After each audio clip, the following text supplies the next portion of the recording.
Dupin, Holmes, Poirot, Marlowe, Abode. If you're cool, you probably know these names. Dupin being Edgar Allan Poe's creation, one of the earliest examples of a literary detective, Holmes being the most famous fictional sleuth ever written, Poirot being one of Agatha Christie's most famous detectives, Marlowe being Raymond Chandler's gritty, hard-boiled PI, and Miranda Abode being a silly detective I made for a British Bake Off murder mystery spoof that my school did. All these detectives belong to their own distinct eras of the mystery genre, and have made a reputation for themselves as representatives of their field. But there's one detective that often gets left off the lists of the best detectives of all time, one that is just famous enough to be important and just underground enough to be underrated. Lord Peter Wimsey is the gentleman detective created by the other queen of crime, Dorothy L. Sayers. I believe that he is a kind of bridge between the traits of early period detectives and the ones of the golden age of detective fiction, as he has traits from both periods as well as many that are unique to him.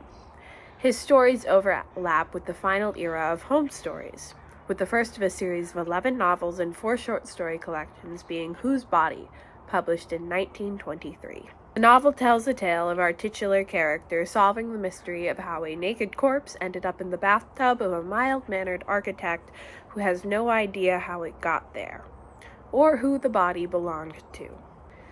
In this essay, I will use the novel as a case study by which to examine each era of detective fiction, comparing Wimsey's methods and personality to those of the detectives before and after his era. Before we begin, I want to establish the 5 main eras of the detective literature tradition.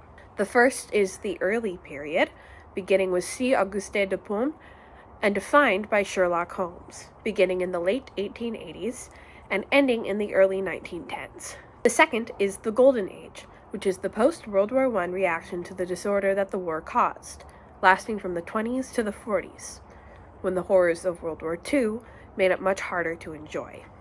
Whose Body is a Golden Age book. Third is the American hard-boiled tradition, which showed up around the same time and is uniquely American, responding to the rise of corruption and violence in American cities. Next comes the Procedurals, which shift the focus from amateur or private detectives to the police, usually confined to TV or radio. The last is the Contemporary era, which uses a variety of these genres and techniques to bring the detective story into a modern world, often with more explicit or intentional morals and metaphors. Let's get started. Part 1. Dupin and Holmes. C. Auguste Dupin is widely considered to be the first instance of a literary detective. He is the invention of Edgar Allan Poe and features in 3 short stories in which he uses a special method he calls I'm never going to be able to pronounce this word. Ratiocination. Okay. In which he uses a special method he calls ratiocination to solve murders and uncover the truth. He is a single man, slightly detached and socially indifferent, living in a flat with his roommate who narrates his stories with glowing descriptions of his... Wait a minute. I know this one.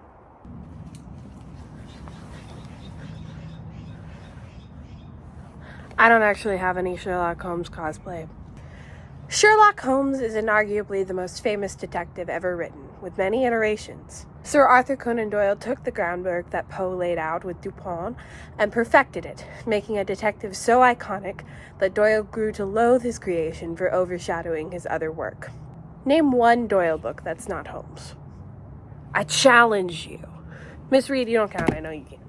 Holmes kicked off the first wave of detective fiction in a big way, and has a lot of characteristics that you think of when you think detective.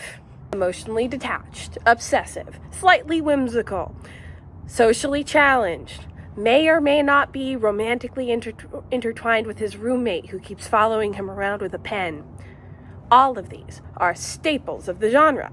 Holmes is undoubtedly the bedrock on which the Golden Age detective is built upon, but there are some key differences worth highlighting. I'll bring in our friend Lord Peter to showcase some of them. Holmes is characterized as the logical outsider, having many eccentricities and being socially illiterate, but having a gift for noticing details and discerning truths that other people cannot see because of their commitment to a certain way of doing things. His investigations use hard, physical evidence, seldom using psychological analysis of the suspects to come to his conclusions. His outsider nature and removal from society is his greatest strength, as it gives him a more objective lens by which to view the world. This is thought to be a reaction to soothe the Victorian anxieties about the crumbling empire by showing that emotions can always be counterbalanced by cold, hard truths. Wimsey, in contrast, uses his charms and high social position as a means to collect information from the people around him. He puts people at ease, allowing him to get a good read on their psyche, which he uses to find the people who had the best motives for murder, then figures out who had the means to actually do it. Holmes is not hostile per se, but is often indifferent to the feelings of others. He approaches every case with a certain degree of emotional distance, as he believes that to do otherwise would cloud his judgment. Wimsey, on the other hand, starts with the thrill of getting to solve the mystery, which fades over time to a more emotional involvement as the true effects of the crime are discovered. While Holmes enjoys solving mysteries more for the sake of solving a logic puzzle, Wimsey has a drive towards justice and an obsession with the criminal mind. He has a much greater instinct towards empathy than Holmes, and thus is a very good judge of character with a grade A bullshit detector. These traits, paired with the resources he has due to his wealth and his friends, allows him to act on hunches he has from his own intuition. Another difference between the two is that Wimsey is much more willing to outsource the detective work to his friend Detective Parker of Scotland Yard and his loyal butler Bunter. He's only marginally good at some of the more technical stuff despite his interest in it, so when he is unable or unwilling to do experiments or interview a witness, he does not hesitate to phone a friend, often to their dismay. While Holmes will conduct chemistry experiments and don elaborate disguises, Wimsey approaches everything with authenticity and will concede when somebody else has a more clever idea or is more capable than him. A trait the two share, however, is their tendency to be boastful when they are right. Holmes will preen at any compliment and go into a lengthy explanation of his genius, and Wimsey will do the gentleman's equivalent of blowing a raspberry and saying, "I told you so." It is the delight of any detective to stand over those who doubt them and say, "I was right and you were stupid." Although there are many different ways for a world-famous sleuth to behave, humbleness is not one that tends to make an appearance. The two have differences in how this pride manifests, however. Holmes will state it like an objective fact, as it often is. He simply is the best, the most intelligent, the one who sees what others do not. Why bother to be humble, to downplay what is true? Wimsey, however, takes a more self-aware approach. He is often half-joking and is aware that his arrogance is part of the joke. It is part of his tendency to take almost nothing seriously. A carefree, occasionally careless trait that makes him so fun to read about. When Inspector Sugg calls him at the beginning of Unnatural Death, he boldly states that if the detective had just listened to him in the first place, then the unnamed case they were working on would have been solved weeks ago. He has no patience for incompetence, and will not spare your feelings when he is correcting you. Holmes and he have this in common. Everyone is equal until they have proven themselves otherwise. Whether or not they actually follow this rule all the time is a reflection of the biases of the time they were written. To both Wimsey and Holmes's credit, both are often kind and considerate of the circumstances their clients are in. Especially with Holmes, people tend to forget or gloss over the fact that more often than not, he will advise the client with sincerity and understanding, providing the client isn't being stupid. Wimsey's kindness is harder to forget, however, because he is on the whole much more pleasant to speak to than Holmes. And although he does not always operate within the social safe zone, he does it with a lot more tact and pleasantness. that he learned from his higher social station. Now that we are more familiar with the detective in question, I think it's time to summarize the book he is from. This section will fully spoil the whole novel, which I highly recommend you read, so be warned. It's still hot. Cast of characters. Lord Peter Wimsey, inquiring and good-humored veteran whose hobbies include collecting old books and solving mysteries. Bunter, Wimsey's loyal butler and best friend. D.I. Parker, Wimsey's other best friend who works as a detective in Scotland Yard. The Dowager Duchess, Wimsey's mother. Inspector Sugg, the lead police detective on the case, whom Wimsey is extremely frustrated by as he jumps to conclusions that don't take into account the psychology of people. Mr. Thipps, a mild-mannered architect who lives with his elderly mother, who found a strange dead body in his bathtub. Sir Julian Freke, a knighted doctor who works in the hospital across the street from Mr. Thipps and lives in the same block of houses. The man in the bath, unidentified naked man who is quite large, with hands and teeth of a lower-class worker, clean-shaven after his death, features that have been associated with Jewish people in offensive caricatures in Europe. Reuben Levy, a notable Jewish businessman who went missing the day before the body was found, although no foul play was apparent before the body showed up. Lady Levy, Reuben Levy's wife, a Jewish convert who was engaged to Julian Freke before she fell in love with Reuben and married him instead. Whose body begins with a scene where Lord Peter, halfway to a rare book auction in a taxi, realizes he has left the catalog at home and reluctantly asks the driver to turn around. When he arrives, his mother, the Dowager Duchess, calls him from Battersea to tell him about how the architect doing her church's roof, a trembly kind of man called Mr. Thipps, has found a dead body in his bathtub. Torn between bidding on an original Shakespeare folio and getting to be the first to inspect a crime scene, Wimsey sends his butler Bunter in the taxi to the auction and goes to Battersea armed with his hand lens and a sense of adventure. Detective Parker is on the scene when he arrives, and they look at the body. The body was wearing nothing except for a pair of pince-nez, a reference to the Sherlock story entitled The Golden Pince-Nez. There were some finger marks, but no prints around the window because the intruder wore gloves. The body had hairs in its mouth, indicating it had been clean-shaven after his death, and it smelled of lavender soap. There are no ladder marks under the bathroom window, despite the marks implying the intruder came in through the second-story window. The body itself has markings of poor health and poverty, with several broken teeth and calloused hands. The coroner says that he could have died days after his head wound was administered, and estimates he is a man of Jewish descent. Wimsey calls bullshit, as the deceased man was not circumcised. It is concluded that if the body was brought in through the front door, the staff and Mr. Thipps would have woken up. Mr. Thipps was out until very late in the night and refuses to give an alibi. This causes Inspector Sugg to make him the lead suspect, although Wimsey notices that Mr. Thipps does not have the temperament, and his shock seems genuine. The pince-nez are traced to a man who lost them on the train, who is unrelated to the crime. Mr. Thipps is arrested by Inspector Sugg. Inspector Parker finds that a prominent Jewish oil investor named Sir Reuben Levy has gone missing the day before. He had come home, slept in his bed, and left the house during the night, seemingly of his own accord. He was quite rich and does not match the body found in the bathtub. However, his wife had been engaged to the head surgeon of the teaching hospital, Julian Freke, across the way from Mr. Thipps's house before she left him to marry Levy, and the two men had kept an acquaintance. From here, it is quite easy to figure out who did it and why, but the real puzzle comes with finding the mechanics of how the crimes are related. It is clear that this was Sayers' first attempt at writing a mystery novel, although it is also clear that this isn't her first time writing. The fun of this book is following the characters and their stories, taking into account that this will become a series of books, and Wimsey, Bunter, and Parker will be people whose stories will continue. In court, Thipps tells where he was the night the body appeared, but he doesn't say any names, as he had been dragged into an illegal bar which had been raided by the police that night, and he didn't want any of the people he was with to be arrested.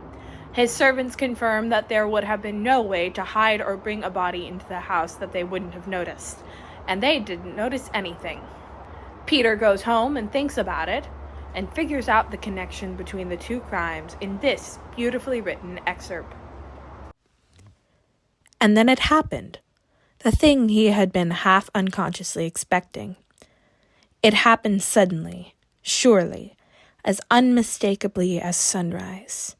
He remembered not one thing, nor another thing, nor a logical succession of things, but everything, the whole thing, perfect, complete, in all its dimensions, as it were, and instantaneously, as if he stood outside the world and saw it suspended in an infinitely dimensional space. He no longer needed to reason about it, or even think about it. He knew it. There is a game in which one is presented with a jumble of letters and is required to make a word out of them, as thus: COSSSSRI. The slow way of solving the problem is to try out all the permutations and combinations in turn, throwing away impossible conjunctions of letters as SSSIRC or SCSRSO. Another way is to stare at the incoordinate elements until, by no logical process that the conscious mind can detect, or under some adventitious external stimulus, the combination SCISSORS presents itself with calm certainty. After that, one does not even need to arrange the letters in order. The thing is done.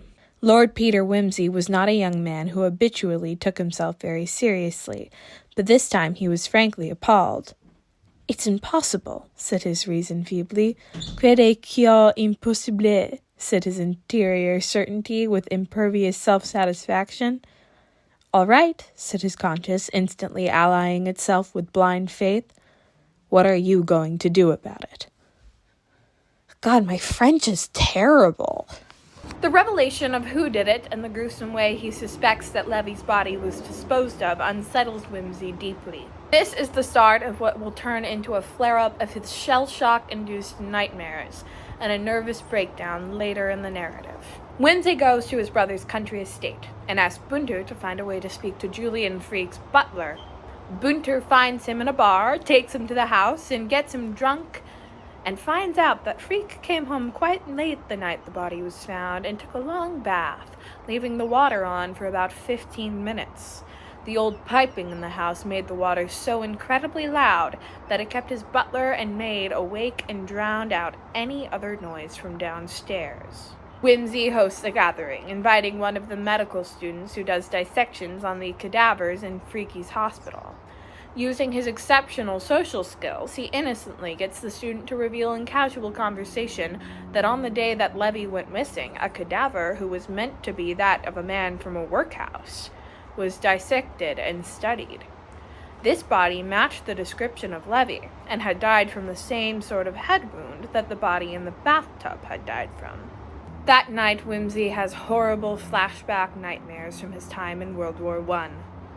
This is told secondhand to us through narration when he is on his way to Julian Freke's hospital for a psychological evaluation. Now is a good time to discuss the characters. Well, I think that the mystery was just alright. I solved it pretty quickly. The characters were the thing that kept me reading. It is a common device used by many mystery novelists to make the characters very simple, flat archetypes, so the reader can distinguish between them. I often find this frustrating, as it leaves nothing for me to think about after I put the book down. Overall, I think that a story with strong characters but a weaker mystery would be more satisfying to me than vice versa. I am like a child at a magic show. I want to believe and trust the author that the mystery will be satisfying, so I let them pull their sleight of hand as long as they entertain me with the characters. If I'm not entertained, I really don't care about the mystery. It's why I love the Knives Out movies so much. The mystery is just a vessel that the story can be told through. Sayers did not skip out on the characters for one moment. Each and every one of them, no matter how small, has so many tiny characterization details and were so unique that they seem to pop off the page as fully realized people. The story often switches from perspective to perspective, so we get many different people's impression of our leads and the mystery. Wimsey, from his first line of dialogue, is a funny, witty, not infallible, and compelling protagonist. Peter is very different from most literary detectives in many ways, The first being that he's extremely social and often sarcastically self-deprecating. This, I think, is a byproduct of the fact that he is not characterized as an infallible genius who sits above and away from his peers, but as an overall rather silly man who is just far more nosy than most. The opening line of the short story, the entertaining episode of the article in question, states, The unprofessional queer,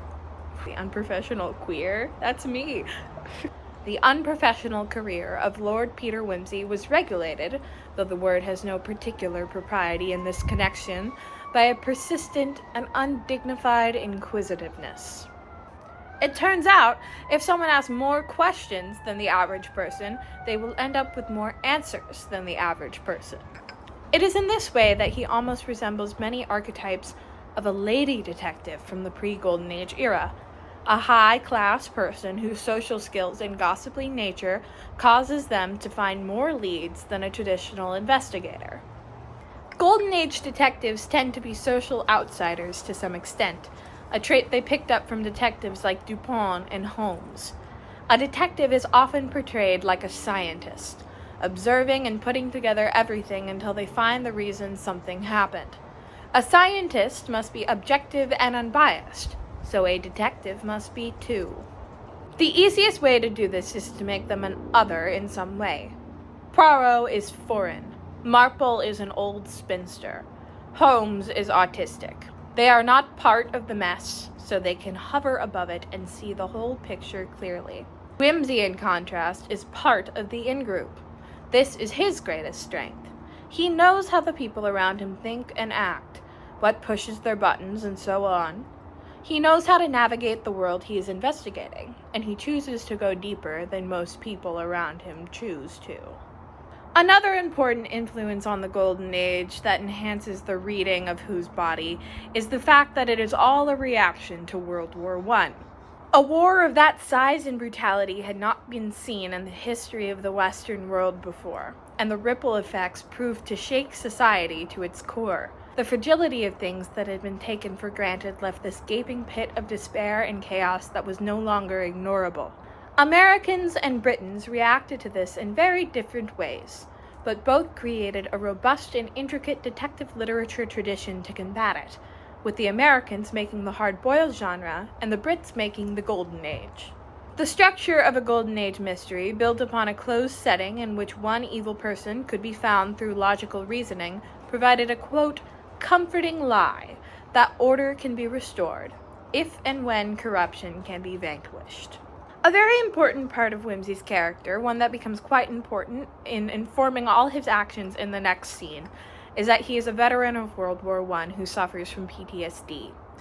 A particular moment that the narrative mentions quite frequently is when he was buried alive in a bombshell hole and left for dead until he was found later by his fellow soldiers who were looking for bodies in the battlefield. He was sent home, and for 28 months did not do very much at all, as the PTSD left him incapable of giving orders or leading a normal life. Although in the period that his novels take place he has recovered greatly, he has many ups and downs, and occasionally still suffers from debilitating nightmares and nervous breakdowns, such as the one preceding his appointment with Sir Julian Freke. As Peter waits in the extravagant lobby of Freke's practice, he has a conversation with a woman whose daughter and she were refugees from what is now Russia. She tells him what a great help Freke's psychological medicine has been to her daughter, who suffers from PTSD from the effects of the war and what she has seen. This creates an interesting moral conflict for Wimsey, who is planning on revealing Freke as the murderer of Levy. Wimsey's appointment with Freke is a masterclass of subtlety. Freke, who knows Wimsey is investigating the Battersea incident, tries and fails to get Wimsey's guard down, and Wimsey tries to get the doctor to reveal himself as the kind of person who would kill. It ends with a silent confrontation in which Freke tries to inject a prescription into Wimsey's wrist, and Peter neatly blocks him and denies the medicine, the two's eyes meeting for a tense, brief moment. It is in this way that Wimsey lets the doctor know that he has been caught. If you only read one chapter of the whole book, read chapter 11. It's the best. The next scene is at the hospital graveyard, where a body is being exhumed. Lady Levy is there and identifies the body as her husband. In the meanwhile, Inspector Parker arrests Julian Freak, who is in the middle of writing his confession addressed to Lord Peter for the murder of Sir Reuben Levy. In the confession, he states that he noticed an opportunity to kill the man who had in his eyes stolen the woman he loved. He got word of a poor man of Levy's rough appearance who had been hit very badly in the back of his head and was poised to die in the next few days at one of the workhouses that provided cadavers for dissections. When the man died, he intercepted his corpse and hid it in his apartment near the hospital. He disguised the corpse by shaving it so that when it was found it wouldn't be obvious it was the same man. He then invited Levy to the hospital to discuss an investment opportunity, killed him by fracturing the same vertebra the other man had fractured, and replaced the corpse he had taken with Levy's. When he arrived home, he turned the water on, using the awful sound of it to get the poor man's body onto the roof. On a whim, he thought it would be funny to put it in his neighbor Mr. Thipps's bathroom, and so he did so very carefully, and was back in his bed in about 15 minutes. Levy's body was dissected by medical students and then buried in the mass grave behind the hospital, with nobody the wiser. Except, of course, Lord Peter Wimsey. "Well, that's all clear enough," said Parker. "Isn't it queer," said Lord Peter, "all that coolness, all those brains, and then he couldn't resist writing a confession to show how clever he was, even to keep his head out of the noose." "And a very good thing for us," said Inspector Sugg. "But Lord bless you, sir, these criminals are all alike." Although this book is a very good example of the Golden Age's obsession with psychological mystery solving and modern anxieties, such as a respected doctor being a capital M murderer, one important element is missing, and that is the closed setting. The closed setting is a tactic used in murder mysteries that makes it so that the characters cannot leave each other's company, and the suspect pool is limited to just the characters we know. A prime example is in Agatha Christie's And Then There Were None, in which all the characters are on an island with no one else on it, with the ferry to the mainland gone and not coming back. This forced proximity drives character tensions and reinforces the idea that order can be restored when the bad apple in the bunch can be removed. Examples of closed settings include isolated mansions, islands, airplanes, boats, a gated community, a party, and so on. Often, they are places where wealth is on full display. Golden Age mysteries are almost exclusively about rich people, those for whom society is most ordered. In S.S. Van Dyne's 20 Rules for Detective Fiction, he states, "The culprit must be a decidedly worthwhile person, one that wouldn't ordinarily come under suspicion, for if the crime was the sordid work of a menial, the author would have no business to embalm it in book form." It is not worth analyzing detective literature of this period without bringing up the inherent classism in its tropes and premise. Van Dyne implies that servants and the working class are too insignificant for their lives or motives to matter in a murder mystery. Poors get murdered all the time, and they're not important enough for an interesting story. Servants and the working class are invisible, often relegated to silent observers the detective can interview, or simply the butt of jokes. Of course, there are many authors who break this rule. Dorothy Sayers breaks it with the character of Bunter, a man who is both a servant of Wimsey and his dear friend. Bunter was a sergeant in World War I who fought alongside Wimsey and then came to work for him after the war was done. They share a mutual and equalizing history, changing their dynamic fundamentally from employee and employer to friends. Although Bunter tends to shrink into the background when Wimsey is speaking to other high-class people and acts extremely formally, he shows a loyalty to Wimsey that goes far, far beyond a professional relationship. In Unnatural Death, he risks his own life to save Wimsey from drowning in a bog, nearly getting sucked in himself.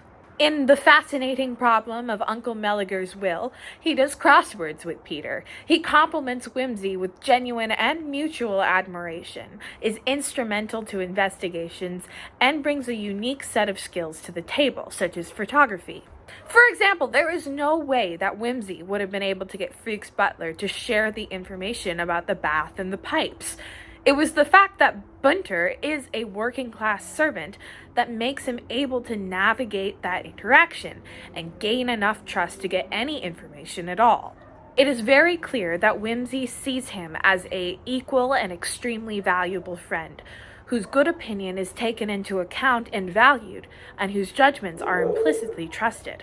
Still, despite Winter's prominence, nobody ever investigates the murder of a commoner in a Wimsey story. These Golden Age books are not the only detective stories being written at this time, however. Just across the pond, Americans were taking the simmering class tension of British stories and putting the heat on high, turning the lightly poached sleuths of Britain into hard-boiled PIs.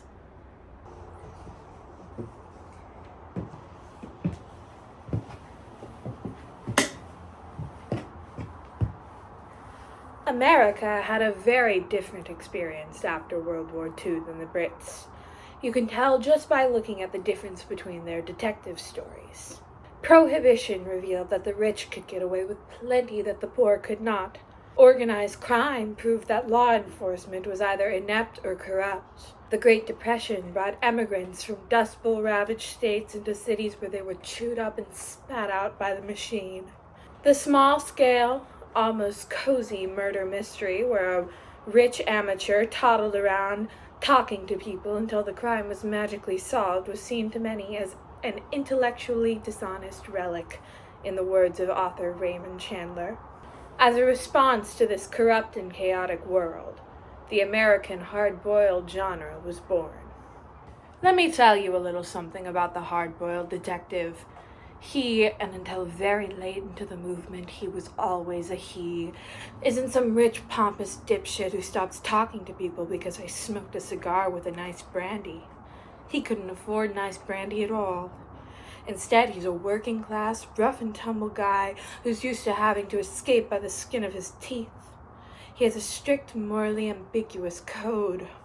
While Wimsey will solve cases with a poem on his lips and a glimmer in his eye, a hard-boiled detective navigated the world with his nose to the ground and his gun to the air. The hard-boiled genre was pioneered by Dashiell Hammett, who was an ex-member of the Pinkerton Agency of Private Detectives. His characters, the Continental Op and Sam Spade, were inspired by situations and conventions he experienced firsthand. The Pinkerton Agency was a private alternative solution to the police, who at the time were both corrupt and without the technology and resources to actually be effective at solving cases. The hard-boiled detective was born from the popularity of a cheap pulp magazine called The Black Mask. The Black Mask published gritty, often risque short stories of the horror and crime genres. It was very popular despite being considered trash fiction at the time. Both Dashiell Hammett and Raymond Chandler, who are considered to be the most influential writers in the genre, got their start publishing in The Black Mask. It was actually mentioned in Unnatural Death by Wimsey, who found an edition in the back of the suspect's car where pencil markings in it became a very important clue. Inspector Parker refers to it as light reading for the masses. This is another example of exactly the kind of elitism common to the Golden Age fiction that the hard-boiled genre was combating against. I wouldn't say there's very much that Wimsey has in common with a hard-boiled detective. That being said, there are some aspects of whose body that can be analyzed through the lens of the genre. Something I touched on earlier was whose body's lack of a closed setting. Closed settings require a world that can be closed off, and people who can afford to isolate themselves from it for fun. Although many Wimsey novels have some semblance of class consciousness, although I use that term very liberally, and even then socialism is heavily satirized in a bad-faced interpretation in some of the books, but I digress. They ultimately don't get past the fact that the main character is a rich aristocrat in line to be the next Duke of Denver. Not a criticism of the Wimsey series specifically. Did I mention I love the Wimsey series? It's just a general criticism of the conventions of the time and place that they were written. Like Whose Body, a hard-boiled story rarely has a closed setting. Theoretically, anyone could have done it. I could go through every Golden Age mystery and recap them, and one of the most important things to describe would be the setting. In Hardboiled stories, the only thing you need to know is that this is capital T, capital C, the city. The city is a character unto herself, a familiar and brutal place that the detective must know like the back of his hand. The city is described with dry, descriptive language. It is a place where people don't walk, they slink, where women don't speak, they purr. Speakeasies and gambling rings live in dimly lit basements, and the nouveau riche who attend them pull the strings of the above world. Born from the hard-boiled genre is the noir film tradition. While a hard-boiled story is centered on a detective whose job it is to infiltrate the corruption of society, noir films usually follow an average protagonist who made a few bad decisions and was sucked into the world of crime and mystery on accident. Like the hard-boiled stories, the protagonists are often morally gray, and the endings might not tie up neatly. While Lord Peter Wimsey is always positioned as being in the morally correct, and his stories always end with finding the culprit, they don't always end happily. Wimsey is often confronted with the unintended consequences of his actions and how they ripple outward. An example of a moment designed to spark doubt in him is his interaction with the mother of a young patient of freaks in the lobby of his practice. The mother and daughter are citizen refugees of the Russian Revolution, and the child is getting treatment for PTSD, something Wimsey himself lives with. The mother describes how much her daughter has improved since Freak began treating her. During the scene, we have very little narration of what is going on in our detective's head, but it silently poses a question to him and the audience. What happens to the family after Freak is behind bars? Hard-boiled and noir stories seek to reflect the reality of the time, which is that justice was not always done, and the good guys had to play dirty sometimes to stay alive. The stories told it like it was, and didn't lie about happy endings. The most important thing was to have a strict set of morals, lines that you would not cross, and to stick to them. About the ideal detective, Raymond Chandler once wrote that he must be the best man in his world, and a good enough man for any world. While a noir hero would be more in the gray, a hard-boiled hero was usually supposed to be seen as being in the right. At a glance, Wimsey is almost comically different from the Sam Spades and Philip Marlowes of the world.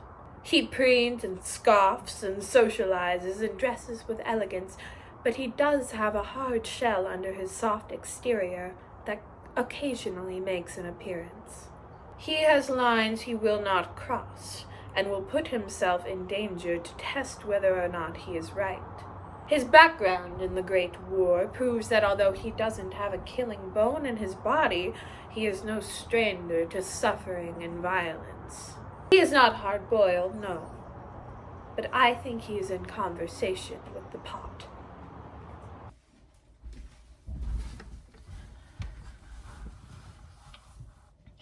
It's 1949. Radio is the most popular form of home entertainment in the country. You're a middle-class white family sitting in your living room with your little baby boomer kids tucked into bed. You switch on the radio and you hear this intro.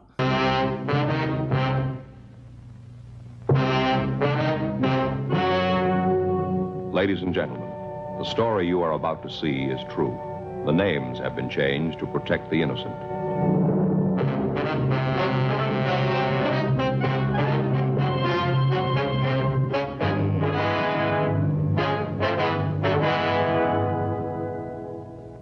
What you don't know is that you're listening to the first instance of a genre that would become the only reason your kids would still have cable TV 70 years from now. That's right, baby. It's time for the police procedural. Police procedurals are a genre of television that follows fictional cops through real cities in case of the week style episodes. You've probably seen at least one. These shows are very different from any other kind of detective fiction seen before them because they decenter individual detectives as characters and become about the institution of the police department itself. They tried to paint themselves not as fictional shows, but as real-life representations of how cops operate and what they have to deal with.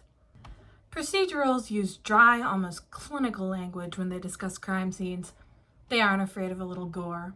This is the real world, baby, and the real world doesn't pull any punches. The police are always ready to handle it, and the beautiful machine of the justice system is powered by the dedicated heroes who oil it up. And sure, it's not perfect. Sometimes the criminals get away with it. Sometimes an officer goes a little too far, and that pesky unlawful use of excessive force law makes it so that evidence can't be used in court. But mostly the system works. Okay, sorry, I let my friend who's too woke persona kick in there. I'm gonna be honest with you, man to man, I don't like procedurals. I don't like how they glamorize the cops.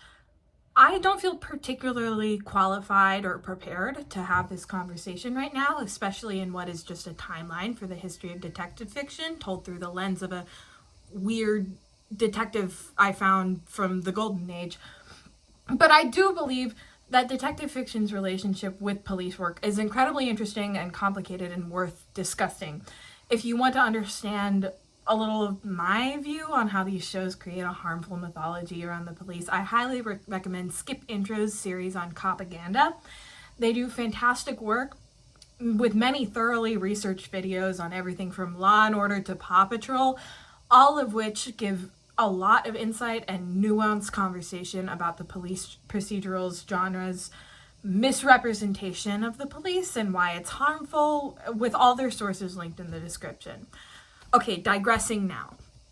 Until after World War II, the police were not often depicted in a flattering light in crime fiction. The whole reason we needed an amateur detective or an independent private eye to begin with was because the police weren't doing their job right. Like all art, it was a reflection of how the police were viewed, especially in America. Let's take a look at that hard-boiled city once again. Dark, corrupt, and saturated with capital C crime. The police simply didn't have the resources that a company like the Pinkertons did. They were underfunded, misused, and most of the time being paid off by the people doing the crime anyway, if they weren't doing it themselves. It has always been easier for the police to just arrest the first black guy they see in an underserved neighborhood than to arrest the white-collar CEO embezzling enough money they wouldn't touch him anyway. That's how the system is set up in America, and it's how it's intentionally been set up since its inception. Whatever you think about the morality of individual police officers, Dragnet, the first police procedural, was created in collaboration with the LAPD to refresh the public image of the police. In the show, which began on radio but made the switch to television later, the police are portrayed as a competent and efficient machine. That and its framing of each case as nonfiction gave the image of the American police a fresh coat of paint. Procedurals rarely look at white-collar crime. They prefer to focus on murders, robberies, rapes, and other crimes that have a lot of dramatic potential in stories. They are crimes where the person who committed them is undoubtedly the bad guy, and nobody wants to see them get away with it. Additionally, the detectives and lawyers that manage the procedures surrounding the solving of the crime will be represented as hardworking, burnt out, and often dealing with serious mental health problems and substance abuse issues to cope with the stress of being a police officer. This is a trait that many detectives of the past dealt with, Sherlock Holmes being the first that comes to mind. Although it is worth noting that in the Doyle stories, Sherlock's abuse of cocaine is presented as a byproduct of boredom and not necessarily to drown out the sorrows of the job, but whatever. Now, if Wimsey had little in common with a streetwise, hard-boiled hero, he has nothing in common with a fleet of police detectives in a modern city. For one, he's not a police officer. For another, aside from Inspector Parker, he seems to be ambivalent, if not condescending, to the police in general. His distaste has more of a personal quality, as his criticisms are mostly targeted at one specific police detective, Inspector Sugg.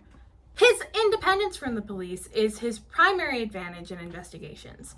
He is a very, very rich man and has a lot of friends in high places that he can call upon when need be. He is not bound by the administrative need of a police department. His personal life is not negatively affected by his investigations very often. In fact, they often seem to only benefit from it. One of his best friends is a police detective he often pairs up with for investigations. He meets his wife, Harriet Vane, by clearing her of a murder charge and continues the relationship by assisting her in her own investigations. The only alcohol he drinks is for pleasure, and he drinks it slowly in a crystal glass. That is not to say he doesn't feel any negative effects from his hobby.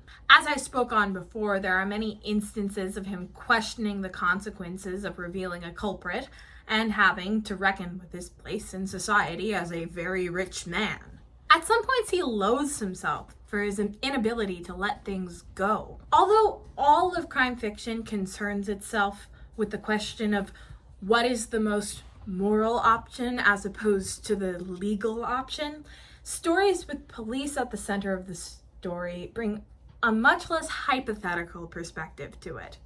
In reality, there's no such thing as a consulting detective or any kind of detective that can operate both in collaboration with the police and independent of them. Having one as a central character allows for some kind of speculation on the part of the author and reader. Take a look at the Sherlock Holmes story, The Adventure of the Blue Carbuncle. In it, a unique gemstone has been stolen. Through a lot of goose-related antics, Sherlock and Watson track down the man who stole it and retrieve the gem in question. The man who stole it is despondent and regretful, explaining the circumstances and desperation that had led him to take the gem.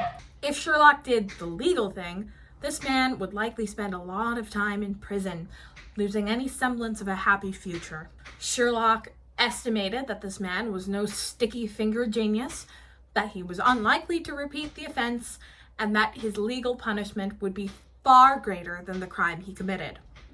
After these conclusions, he decides to do the moral thing and lets the man go. In a police procedural, this scenario would play out much differently. Even if the DI we were following shared the same opinion as Sherlock did about the man, they wouldn't be bound by the rules of the badge to keep the man in custody, where in a Law and Order style show, the lawyers would take over and likely reach a plea deal or something.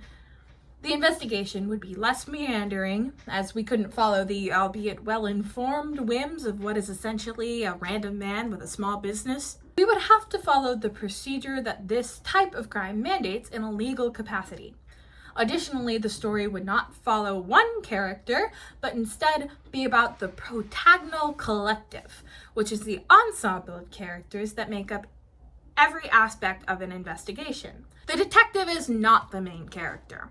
The institution is, and all the characters are loyal not to a personal moral code, but to the institution. Like Sherlock Holmes, a police procedural will use hard forensic evidence to solve the mystery and not primarily psychological analysis. Wimsey is all about getting beneath the surface and into the minds of suspects. It's not that he doesn't do forensic investigating. He often mentions getting things analyzed and has Bunter take photographs and examines fingerprints, etc., etc. But at the end of the day, the thing we as readers care about is why the crime happened. In Golden Age stories, the whole point is to craft a narrative that ends with the idea that order has been restored and that the world goes back to an even and calm sense of normalcy. They are character-driven stories, and although they are meant to be puzzles that the reader will try and solve, they give more weight to the sheer abnormality of the people who commit crime. In a more modern, edgy world, however, like the ones in police procedurals, there is an underlying theme that the world is constantly in a state of moral collapse. There is no sense of normalcy to return to, as encountering the very worst of society is the literal job of all the main characters. They can't just go home and ponder for a number of months after they complete a case like Wimsey can. They must clock into work the next day and the next day, and the next, until they finally retire.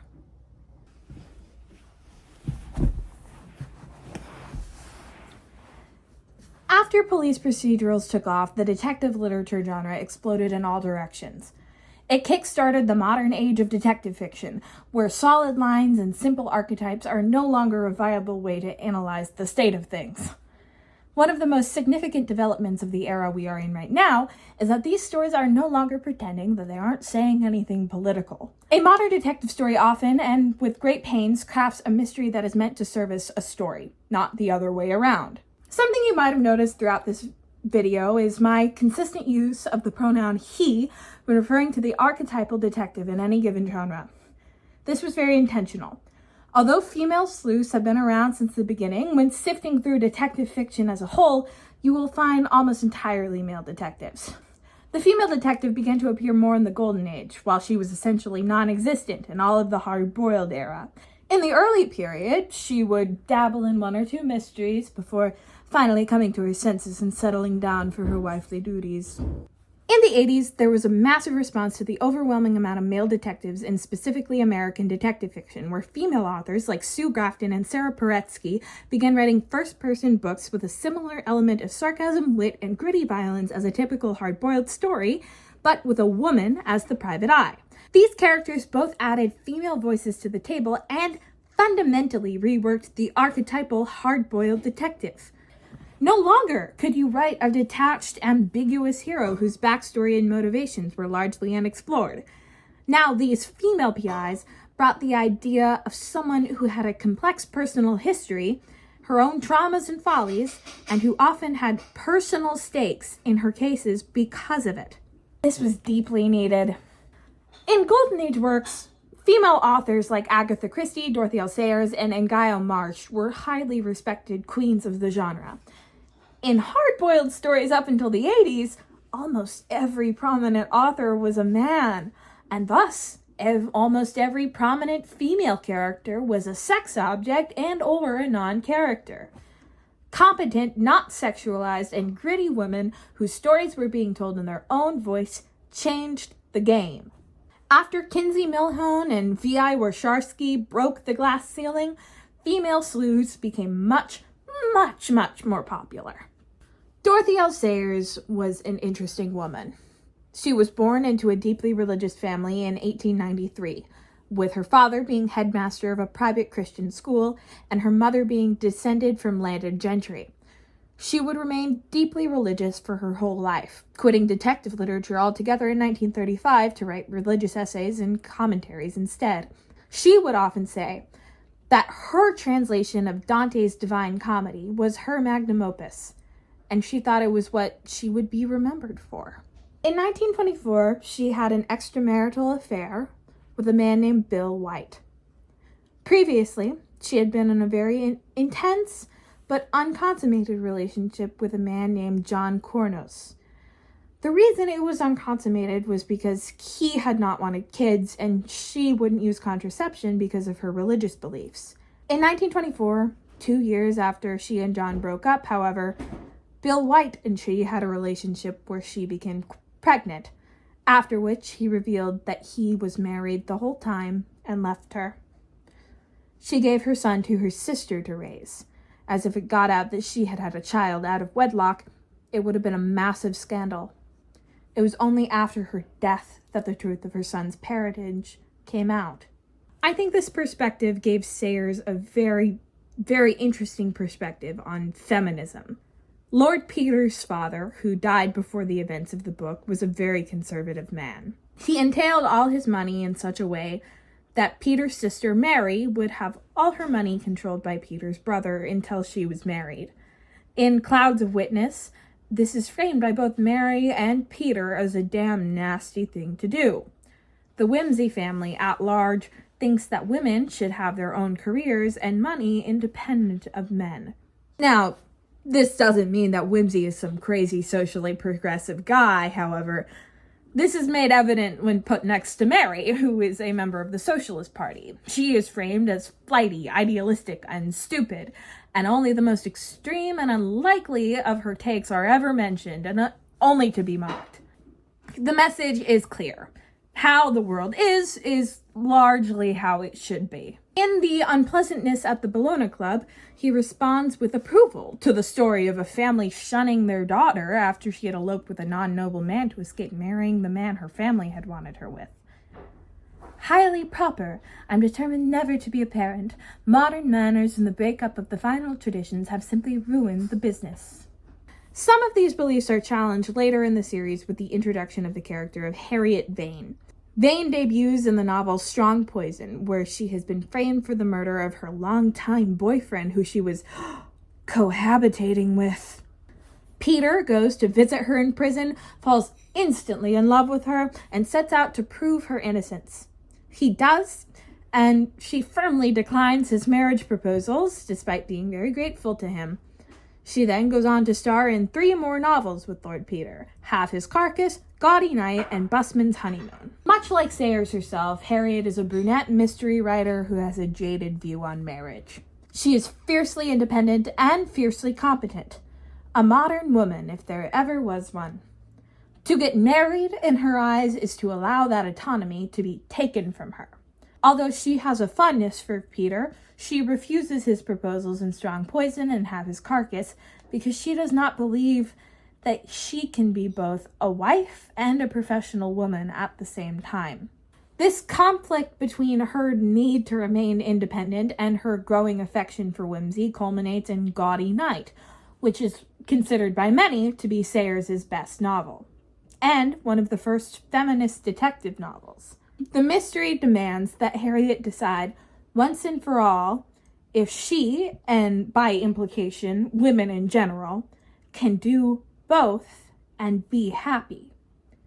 She chooses to marry Wimsey.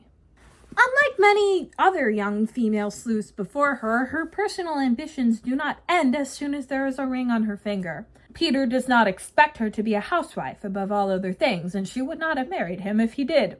Sayers uses these characters to make the argument that men and women should be equal partners in marriage, and that they should not be solely reliant on the other for a livelihood. Although in the modern day, when women are in the workforce all the time, the question of whether a woman can have both a husband and a career is less revolutionary, at the time, it was a carefully crafted statement that challenged the idea of what marriage was. This ever-present element of social commentary in Sayers' work is proof that the mystery genre has been using the medium to tell complicated moral tales for a very long time. Anecdotally, I've noticed that the way these stories are marketed and written has begun to lean further into this. Novels like The Thursday Murder Club and movies like Knives Out flip the script on a typical airtight mystery that's trying to give an air of objectivity, changing them from primarily logic puzzles to primarily in-depth character explorations. The Residence on Netflix is a perfect example of this phenomenon. It uses flashy, non-linear editing, quick dialogue, and a compelling closed setting to set up the mystery, but it quickly becomes apparent that it is not about the murder per se, but the politics and character conflicts that led to it happening. Each episode examines a new suspect who begins the episode with a damning piece of evidence against them, and then has their story unraveled until you understand who they are and why they behaved the way they did in that situation. It uses the premise of world-famous detective Cordelia Cupp interviewing people during her investigations to shed light on human behavior, only making its social commentary more poignant when the real killer is revealed. Gone are the flat cutouts of the past, meant to be easily understood in a short amount of time. Now, we work in 3 dimensions, and no stone can be left unturned. Okay, that was a lot of information. You feel all right? Go drink some water. Here is what I believe to be the underlying theme of all detective fiction. Justice can be done if only one would seek it. Well, what is justice? Let's run this back. Okay, so another thing you might have noticed in this essay is how all the stories I discuss are written from the perspective of an often rich but always white person. The reason is simple. Those were the people who were writing the most popular detective stories. Every single detective I have mentioned up to this point, except Cordelia Cupp and The Residence, has been white. I'll tell you my theory as to why. A detective is meant to be the pinnacle of both cleverness and morality in the society they are in. The quote-unquote ideal person. The most objective, the most clever, the most moral, etc., etc. To the culture detective literature spawns from, British, this figure is incongruous with the offensive and primitive idea that they had about non-white cultures and individuals. This can be seen on full display in Sherlock stories like The Sign of Four and The Three Gables, where all the people of color are depicted as simple, stupid, ugly, and violent, and slurs are thrown around when describing them without care. They speak in broken and slurred English and are described by Watson as savages, and are never depicted as good people who you're supposed to connect with. Another reason could be that, in order for a detective's unique and socially off-putting traits to be seen as okay, they have to, in all other ways, be acceptable. Even if a person of color in a historical detective story is depicted as a good person, such as Reverend Hallelujah Dawson in Unnatural Death, they are written as passive and simple, a model minority. To this day, if characters of color are anything but passive, they are seen as aggressive, harsh, and too mean, even if white characters are doing the exact same thing.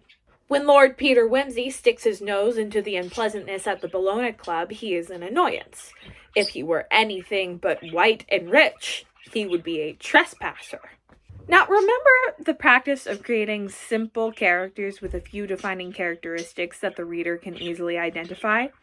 This practice often made characters whose race and/or ethnicity was the main thing we were supposed to remember them by. In Golden Age fiction, this was often done to Jewish characters. The first thing you learn about the body in the bathtub is that he is, quote, Semitic looking.